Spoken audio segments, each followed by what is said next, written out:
श्रीराम समर्थ. संतांनीच भगवंताला सगुणात आणले. सर्वात अर्पणभक्ती श्रेष्ठ आहे. पूजा करताना मी तुझा दास आहे असे म्हणावे म्हणजे प्रेम येते. यात लाज वाटायचे काहीच कारण नाही. आधी भगवंताचे दास व्हावे आणि मग पूजा करावी. आम्ही इतर कित्येकांचे दास होतो आणि इतक्यांतून उरेल तेव्हा भगवंताचे दास होणार. मग पूजेत अर्पणभक्ती कशी येणार? आपल्याला जे जे आवडते ते ते मनाने भगवंताला अर्पण करावे. इथे सर्व काही मनाचेच करायचे असते. नुसते शरीराने काबाड कष्ट केले म्हणजे प्रेम येतेच असे नाही.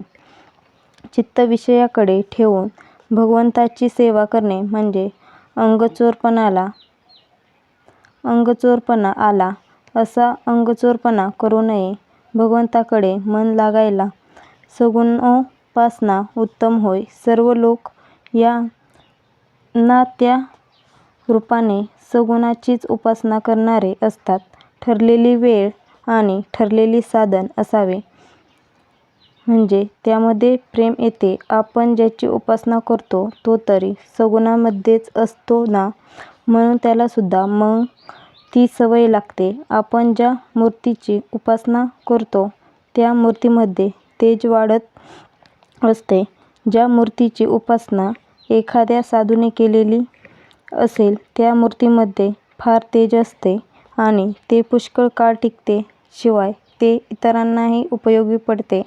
जगाचे खरे स्वरूप कळण्यासाठी सगुण उपासनाच कारणीभूत आहे. सर्व भोग भोगून काळजी नसणे हे उपासनेचे खरे मर्म आहे. उपासनेचे तेज कसे झळकले पाहिजे हे तेज फार विलक्षण असते. पैशाचे किंवा विद्वत्तेचे तेज तितके नसते. ज्याच्या मागे उपासनेचा जोर आहे तोच जगात खरे काम करतो.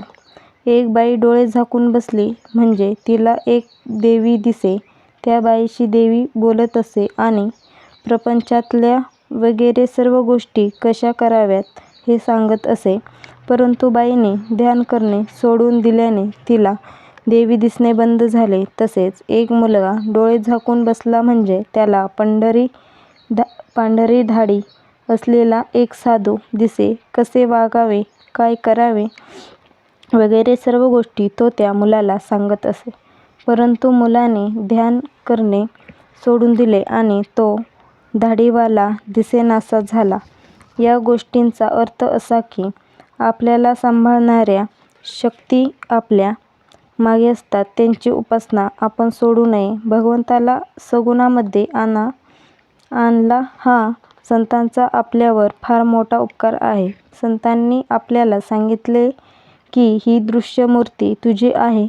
तुला हव्या असणाऱ्या सर्व वस्तू देणारा भगवंत तोच आहे. ही जाणीव आणि कल्पना आपल्या ठिकाणी वाढत गेली तर त्यामुळे भगवंत दाता आहे ही जाणीव उत्पन्न होईल. भगवंत दाता आहे, तो माझ्या मागे आहे, तो माझ्या सुखाचा आधार आहे, तो माझे कल्याण करणार आहे ही जाणीव झाली की जे मिळाले ते भगवंताच्या इच्छेने मिळाले ही भावना होऊन आहे त्या परिस्थितीमध्ये समाधान टिकेल.